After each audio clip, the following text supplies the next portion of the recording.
Dear students, a very warm welcome to all of you in my today's lecture of Managerial Economics. In today's lecture, we will discuss upon the second law of production, and this is popularly known as the laws of returns to scale. इसे हम long run production analysis के नाम से भी जानते हैं। जैसा कि हमने प्रीवियस लेक्चर में लॉ ऑफ वेरिएबल प्रोपोर्शन को डिस्कस किया था, जहां हमने एक फैक्टर को वेरिएबल रखते हुए टीपी, एपी और एमपी के रिलेशनशिप को डिफाइन करते हुए इस लॉ को स्टडी किया था। आज के लेक्चर में हम डिस्कस करेंगे laws of return to scale को। क्या कॉन्सेप्ट है law of return to scale का? This law is concern with the study of production function in the long run when all the inputs are variable. Thus, the law of return to scale studies the behavior of output in response to change in scale.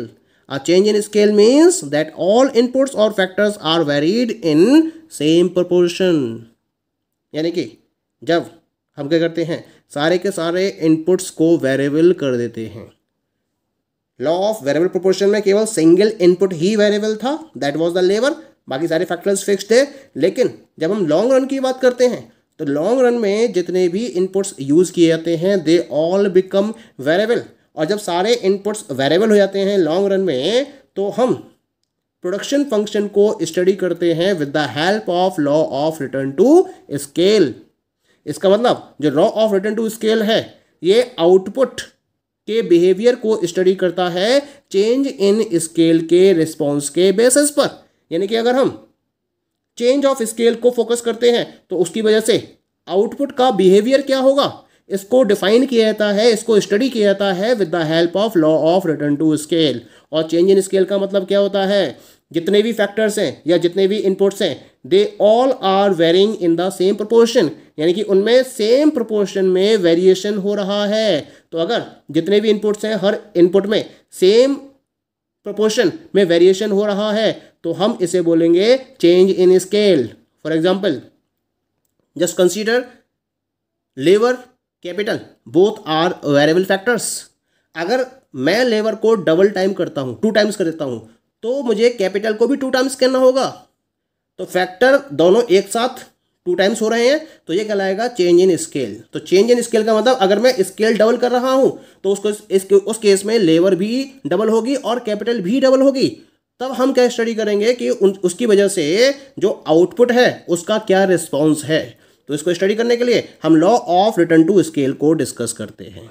Okay, now when a producer increases all the inputs in a given proportion then there are the 3 possibilities. यानी कि जब producer inputs को increase करता है एक given proportion में, तो 3 possibility arise हो सकती हैं। या तो टोटल आउटपुट इंक्रीज होगा मोर देन प्रोपोर्शनेटली, जस्ट प्रोपोर्शनेटली, या फिर less than proportionately. Point is clear? अब हम सपोज करते हैं 2 वेरिएबल इनपुट्स को, एक हम कैपिटल मानते हैं, इसको हम के से रिप्रेजेंट कर रहे हैं, और दूसरा हम लेबर को इंक्लूड कर रहे हैं, इसको हम एल से रिप्रेजेंट करते हैं। तो इस केस में प्रोडक्शन फंक्शन क्या होगा? That is the production function Q is equal to F of K comma L, यानी कि output is the function of capital and labour. Now suppose that both K and L are increase in the proportion m and as a result total output increases in the proportion n। यानी कि हमने capital को m times कर दिया, labour को भी m times कर दिया, क्योंकि हम दोनों को एक ही प्रोपोर्शन में इंक्रीज करते हैं। और सपोज करते हैं कि उसके बेसिस पर आउटपुट क्या हो गया, n टाइम्स हो गया। क्लियर? यानी कि NQ is the function of MK comma ML, this is the new production function.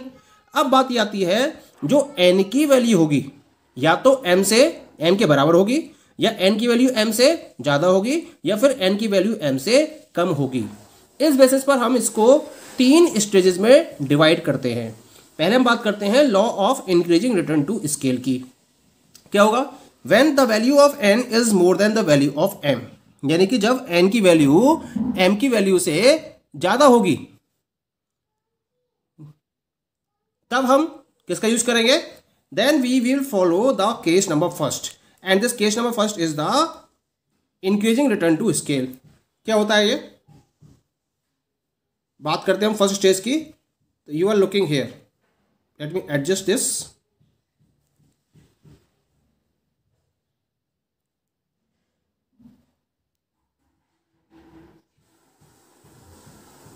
Clear?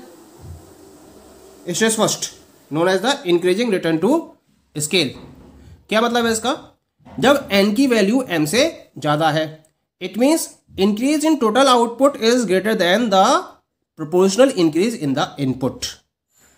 Total output में इंक्रीमेंट ज्यादा है in comparison to increase in inputs. यानी कि आप कम इनपुट यूज कर रहे हो और आपको आउटपुट ज्यादा मिल रहा है. That's why it is known as the increasing return to scale. इसका मतलब अगर इनपुट्स को हम डबल करते हैं तो आउटपुट की वैल्यू हमें डबल से भी ज्यादा मिलेगी. Clear? Second one is constant returns to scale. Constant कब होगा? When the value of n is equal to the value of m. यानी कि जितना इंक्रीमेंट टोटल आउटपुट में हुआ, जो टोटल आउटपुट में इंक्रीज होगा वो टोटल इनपुट के इंक्रीज के बराबर है. यानी कि increase in the total output is proportional to the increase in inputs. यानी कि अगर इनपुट को डबल किया गया तो आउटपुट भी क्या होगा? डबल होगा. Then such a case is known as constant return to scale. And stage number third is diminishing return to scale. यहाँ n की वैल्यू m से कम होगी ऑब्वियसली. यानी कि increase in total output is less than the proportional increase in inputs. यानी कि आप जितना चेंज इनपुट में करते हो उससे कम चेंज किस में होता है? आउटपुट में होता है. That's why this is known as the diminishing return to scale.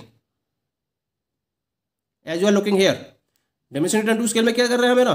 n की वैल्यू m से कम है. यानी कि आपने इनपुट को डबल किया लेकिन आउटपुट आपको डबल से भी कम मिलता है. Then such a situation is known as the diminishing returns to scale. So these all are the 3 laws of return to scale. Now अब हम स्टडी करेंगे कि इन रिटर्न टू स्केल को हम आइसोक्वेंट की हेल्प से किस तरीके से रिप्रेजेंट कर सकते हैं. Okay, so here we are having return to scale and isoquants. यानी कि आइसोक्वेंट्स के टर्म्स में हम रिटर्न टू स्केल को किस तरीके से डिफाइन कर सकते हैं. जैसा कि हमने पहले भी स्टडी किया कि return to scale refers to the response of output to a proportional change in all inputs. यानी कि अगर हम इनपुट्स में प्रोपोर्शनल चेंज करते हैं तो उसकी वजह से आउटपुट का जो रिस्पॉन्स है इसको हम रिटर्न ऑफ स्केल के नाम से जानते हैं. क्योंकि 3 कंडीशंस अराइज होती हैं. क्या? Output increases proportionately, then constant return to scale, output increases more than proportionately यानी कि increasing return to scale, and output increases less than proportionately than diminishing return to scale. So these possibilities can also be expressed by the concept of isoquants. इनको हम isoquants के help से किस तरीके से represent कर सकते हैं. तो यहाँ हम पहली सिचुएशन की बात करते हैं and this first situation is the constant return to scale. क्या है constant return to scale? पहले बात करते हैं constant return to scale की. क्या मतलब हुआ यहाँ पर? Output increases in the same proportion as increase in all inputs और फैक्टर्स.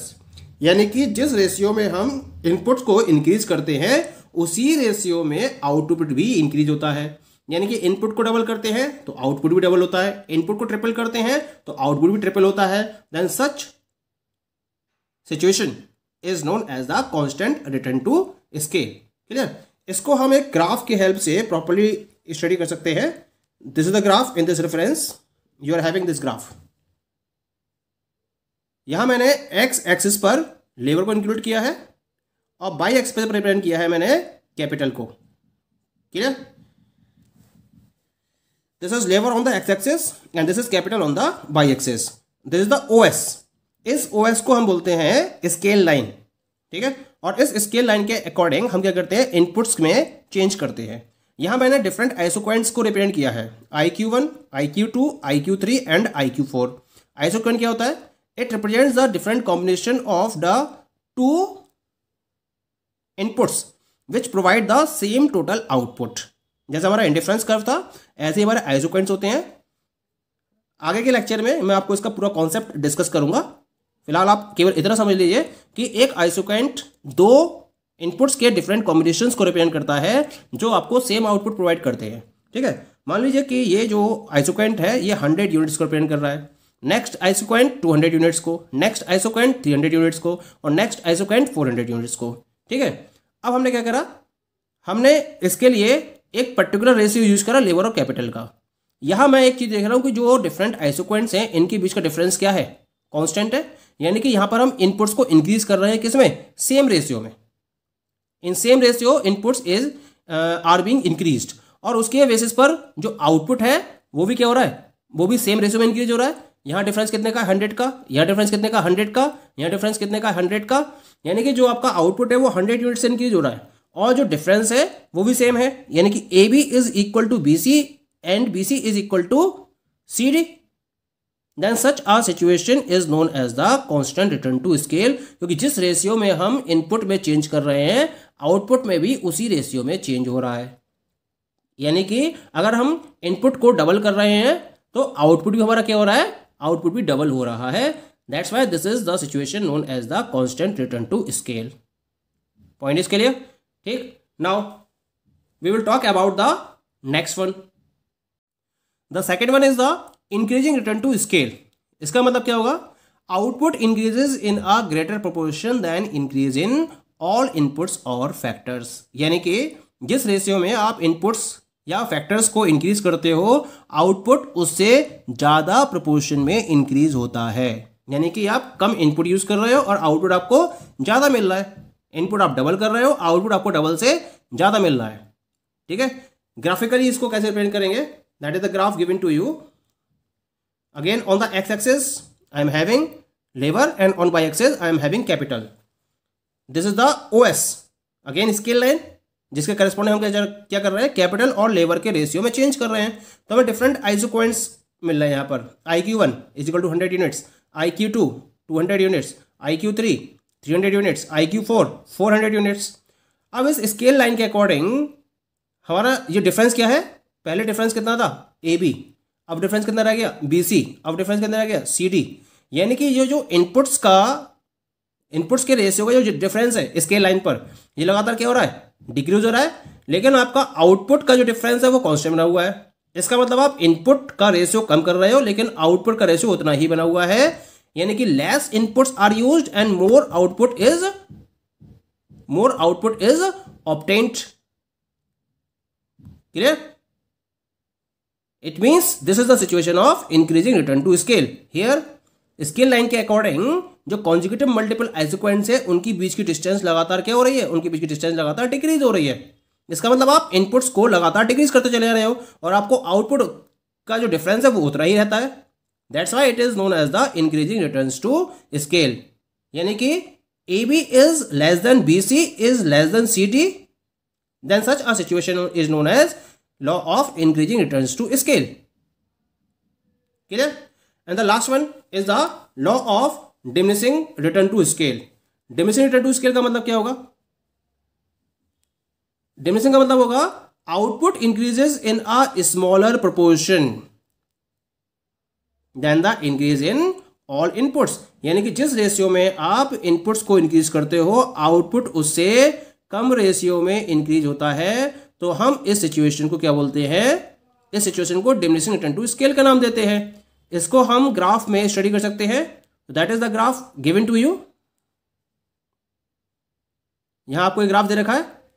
इस ग्राफ में हमने एक्स एक्सिस पर रिप्रेजेंट किया है लेबर को और वाई एक्सिस पर रिप्रेजेंट किया है हमने कैपिटल को। सेम वही है, OS स्केल लाइन है और इस OS स्केल लाइन के अकॉर्डिंग हमने 4 आइसोक्वेंट कर्व लिए हैं। IQ1 100 units, IQ2 200 units, IQ3 300 units and IQ4 is equal to 400 units. अब देखो उनके बीच की डिस्टेंस देखो, पहले डिस्टेंस AB, फिर BC, फिर CD। ये डिस्टेंस क्या हो रही है, लगातार बढ़ रही है। इसका मतलब ये हुआ कि हम इनपुट्स के रेशियो को लगातार इंक्रीज कर रहे हैं लेकिन हमारा आउटपुट का रेशियो क्या है, सेम है। Difference 100 units 100 units 100 units. इसका मतलब आप इनपुट को ज्यादा बढ़ा रहे हो लेकिन आपके पास आउटपुट उतना ही रहता है। तो ये क्या सिचुएशन हो गई, this is the situation of diminishing return to scale. तो in this particular situation AB is less than BC is less than CD। इसका मतलब अगर आप output, it means doubling the output requires more than double input. यानी कि output input को आपको double से ज्यादा इंक्रीज करना पड़ेगा तब आपको आउटपुट डबल मिलेगा। That's why it is known as the situation of diminishing return to scale. तो पॉइंट इज क्लियर। तो इस तरीके से हमें यहां 3 सिचुएशंस को स्टडी करते हैं in reference to return to scale. The first one is the increasing return, second one is diminishing return, and third one is the constant return to scale. Okay, thank you.